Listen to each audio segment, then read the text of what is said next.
ज्यांचा जन्म 1953 ते 1970 साली झाला, खास त्या सोनेरी पिढीसाठी. ही पिढी आता 40-45 ओलांडून गेली आहे किंवा 60-70 पर्यंत चालली आहे. ह्या आपल्या पिढीचं सगळ्यात मोठं यश म्हणजे या पिढीनं खूप मोठा बदल पाहिला आणि पचवला. आणि या पिढीची एक सगळ्यात मोठी अडचण म्हणजे ही पिढी कायम उंबरठ्यावरती राहिली. 1, 2, 5, 10, 20 पैसे बघितलेली ही पिढी खरंच धाडसी होती.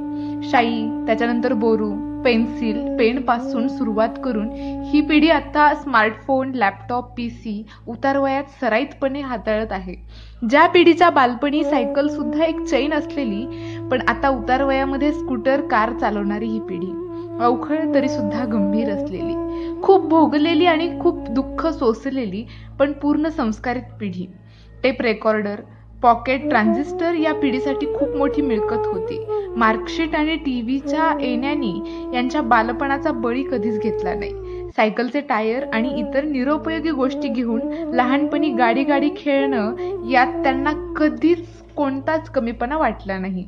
कैऱ्या तोडणं ही त्यांच्यासाठी कधीच चोरी नव्हती आणि कुठल्याही वेळी कोणाचंही दार वाजवणं यामध्ये कसलंही एथिक्स तुटत नव्हतं. वर्गात किंवा शाळेत स्वतःच्या बहिणीची सुद्धा कचरत बोलणारी ही पिढी.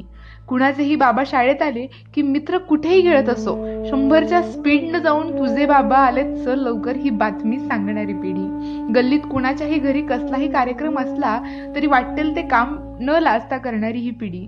कपिल, सुनील गावस्कर यांच्या बॉलिंगवरती, पेस, भूपती, स्टेम्फीवर, तर देव, दिलीप ते राजेश आणि धर्मेंद्रवरती प्रेम करणारी ही पिढी. भाड्यानं VCR आणून 4-5 पैसे गोळा करून एकत्र पाहणाऱ्या मित्रांची ही पिढी. कितीही शिकलं तरी स्वतः मेल्याशिवाय स्वर्ग दिसत नाही अशी विश्वास असणारी, शिक्षकांवरती कधीच आवाज न चढवता, कमेंट न करता जगलेली ही पिढी. कॉलेजला सुट्टी असली तर आठवणीत स्वप्न रंगवणारी ही पिढी. पुन्हा डोळे झाकूयात का? 10, 20, 30, 40 लपायचं असेल तर लपा, मी आलोय अशी म्हणणारी ही पिढी. पुन्हा जुना आठवणीचा सुवर्ण काळ आठवतो, गेले ते दिवस, राहिल्या त्या आठवणी. धन्य ते जीवन जे खरं तर तुम्ही सगळे जगलाय आणि तुमच्या या सोनेरी पिढीला आमच्या आत्ताच्या पिढीचा मानाचा मुजरा.